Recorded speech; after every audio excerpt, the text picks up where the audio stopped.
A short time ago there passed from the golfing scene and the popularity and prestige which now surrounds it, a modest and unobtrusive figure who in a comparatively short period of time made a greater contribution to the game than any other single individual, and in so doing altered the landscape of these islands to an extent which has not so far been assessed or been fully realised.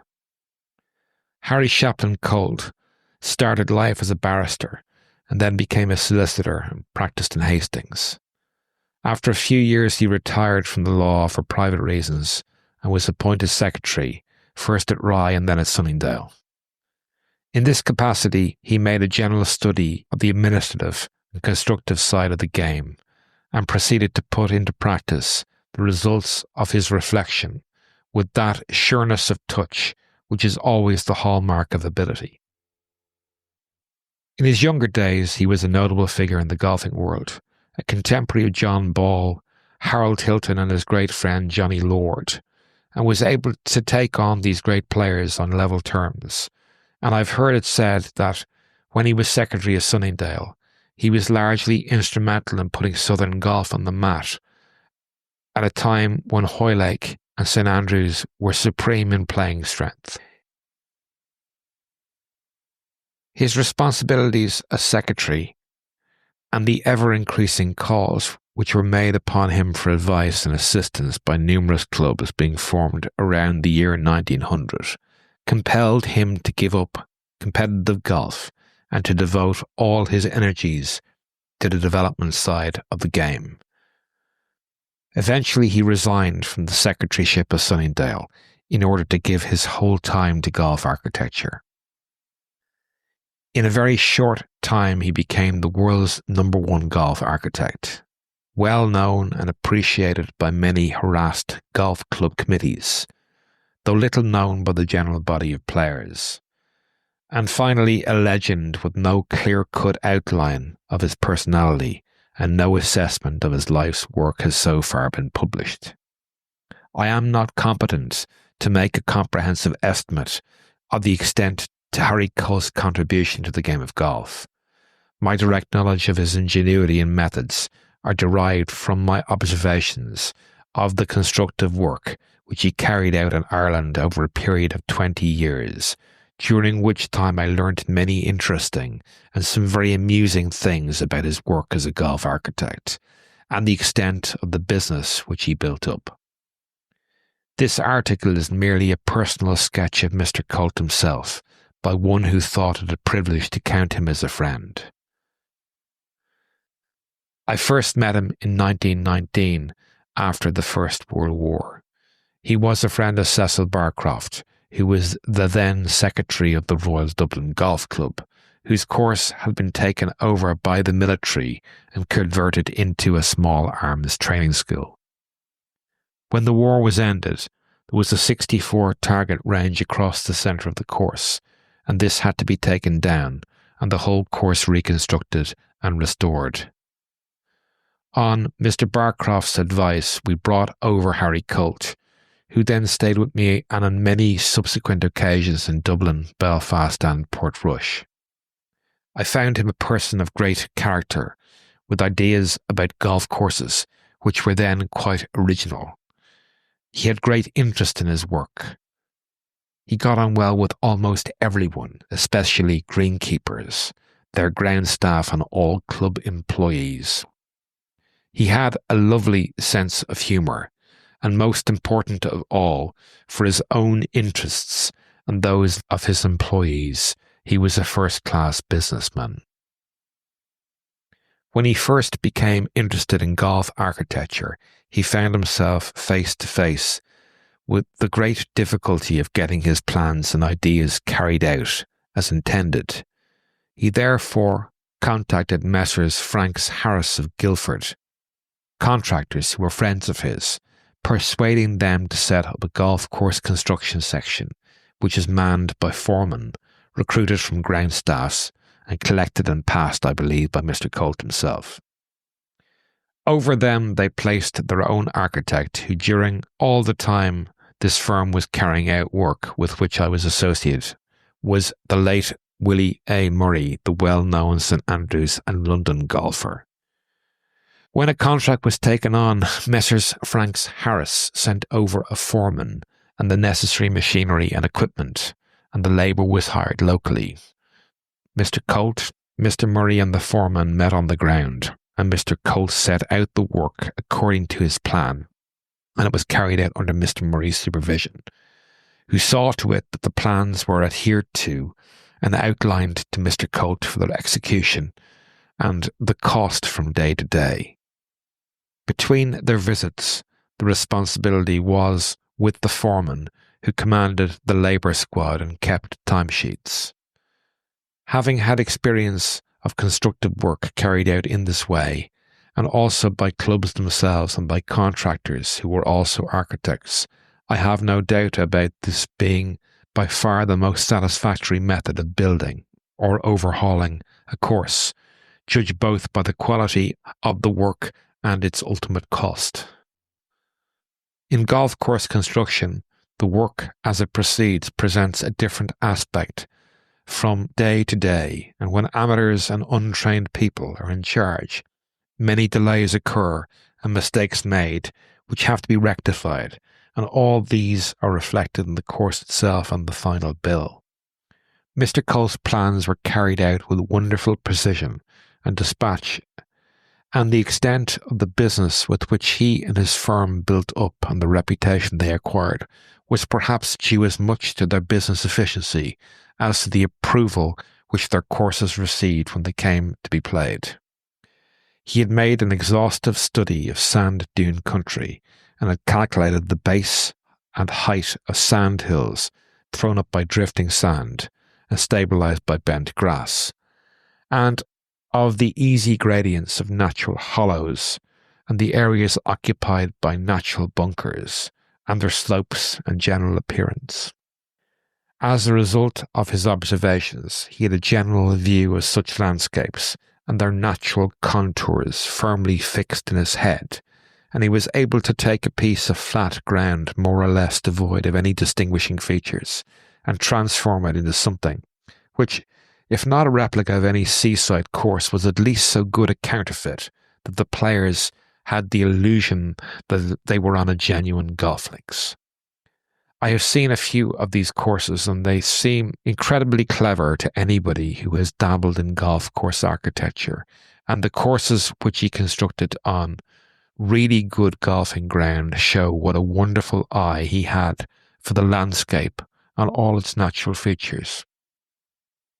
In Ireland, he was responsible for the courses of Royal Dublin, Royal Belfast, Royal Portrush and Beaver Park, as well as a number of smaller courses and reconstructions. In Great Britain, his courses covered many large areas, the reconstruction of Hoylake and Muirfield being the two outstanding examples of his methods. He was also responsible for the second course at St Andrews, the second course at Sunningdale, Wentworth, Moore Park, reconstruction of Royal Lytham, Trevose, the second course at La Touquet, Pine Valley in the USA, Swinley Forest and dozens of others. There are many other courses designed by him where the game is played under conditions little inferior to those of acknowledged first-class courses. A list of them would be an impressive record of his life's work, but what most surprises the observer is their range and variety, and the way in which he always subordinated his layout to the nature of the ground with which he was dealing.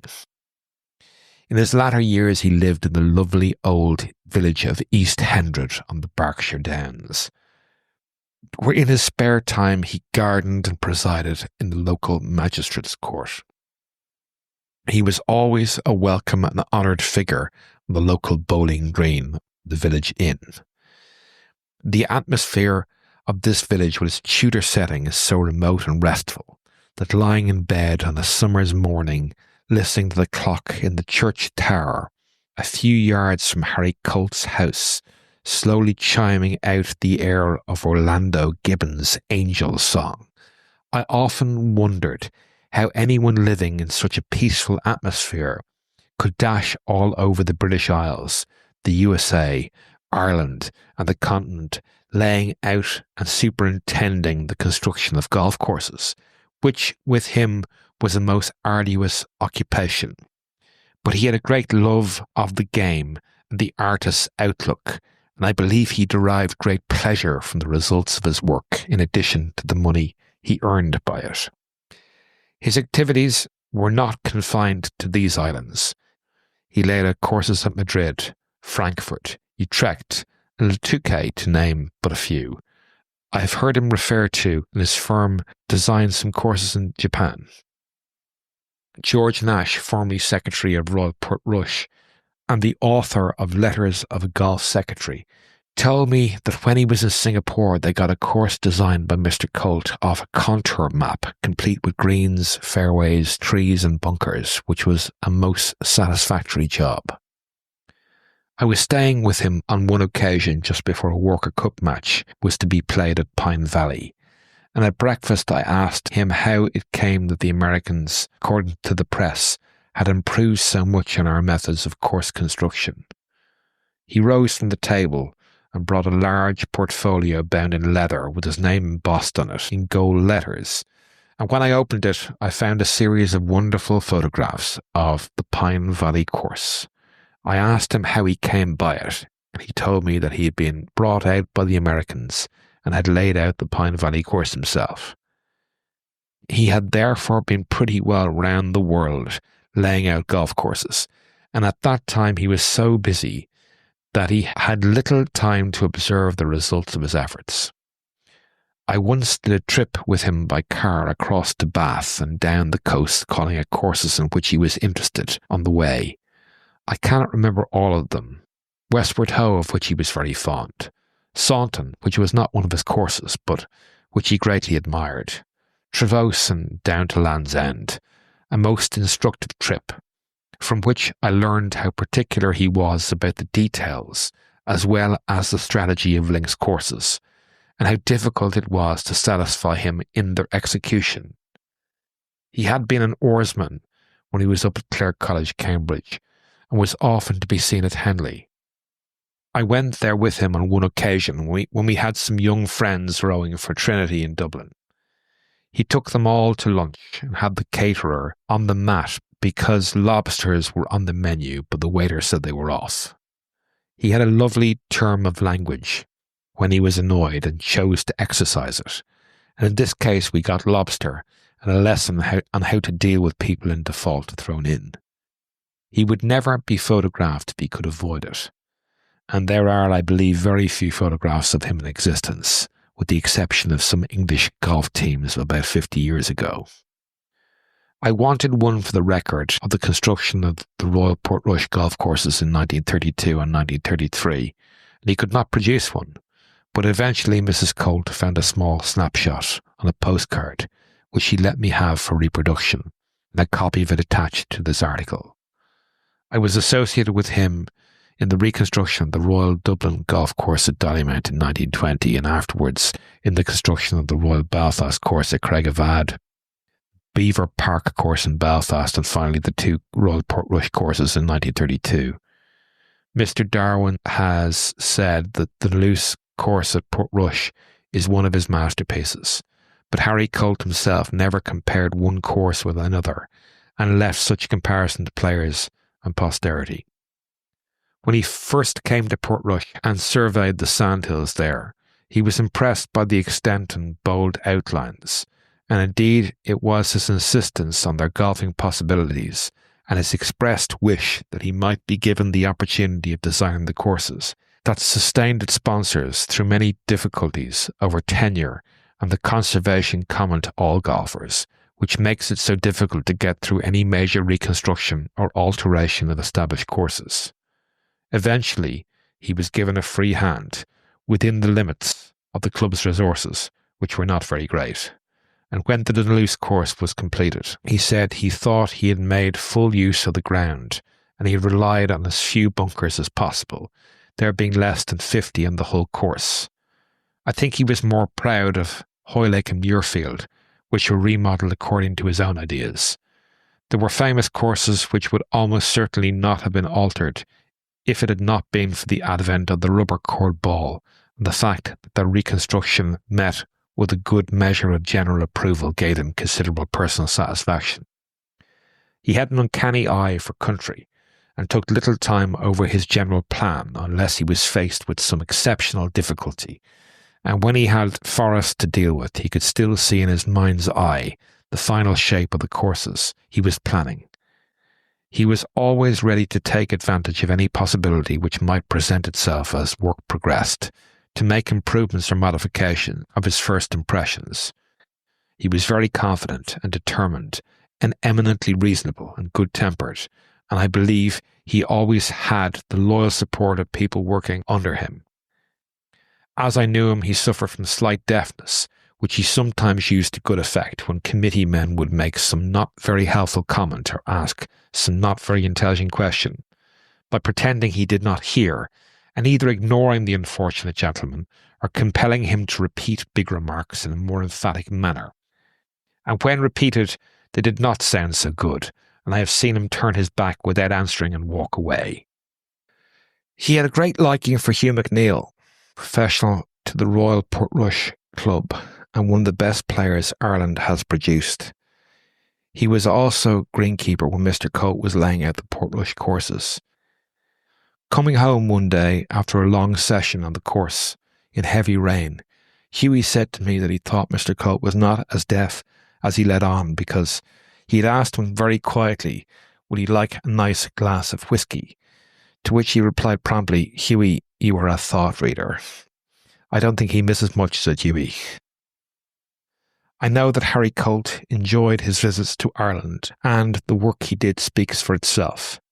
He worked very hard in hail, rain or snow, and I have been out with him under all conditions. He tramped round in his galoshes with a muffler and umbrella, and never gave in until the day's work was finished. And then he enjoyed good company, good food and good drink, especially Dublin Bay prawns, homegrown and vintage port, and was the best company himself, and never talked shop. He had a comprehensive knowledge of greenkeeping, acquired when he was secretary of Sunningdale, and wrote some articles on greenkeeping and course construction. But in later years, gardening was his main hobby, and he once won the gold medal for sweet peas at the Bath Flower Show, which he reckoned to be a more difficult feat than planning any 18-hole golf course. He maintained his strong individual outlook and sense of humour to the end of his long life, and he needs no memorial for his handiwork is to be found far and near over the whole face of Great Britain and Ireland.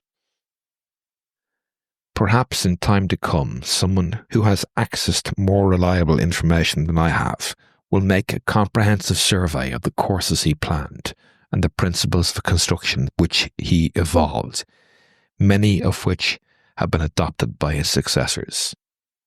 I believe the record would be of considerable interest as showing how the game has developed in the last 50 years and the extent of Mr. Colt's contribution. On one occasion when I was in London, I had arranged a game at West Hill with Claude Harris, who ran Mr. Colt's golf construction branch of Franks, Harris and Company. I went into the bar and asked the steward for a visitor's ticket. He asked me my name. When I said Mr. Babington, he said, "From Ulster?" And I said, "Yes." "Oh, I've heard a lot about you. And as I understand, you're the only person who is allowed to contradict the boss." "And who might the boss be?" "Mr. Colt, of course." I do not remember having ever contradicted him, except when he wanted to drive his car with me in it. I said no, and he gave it in at once. So when we went out on trips, I always drove.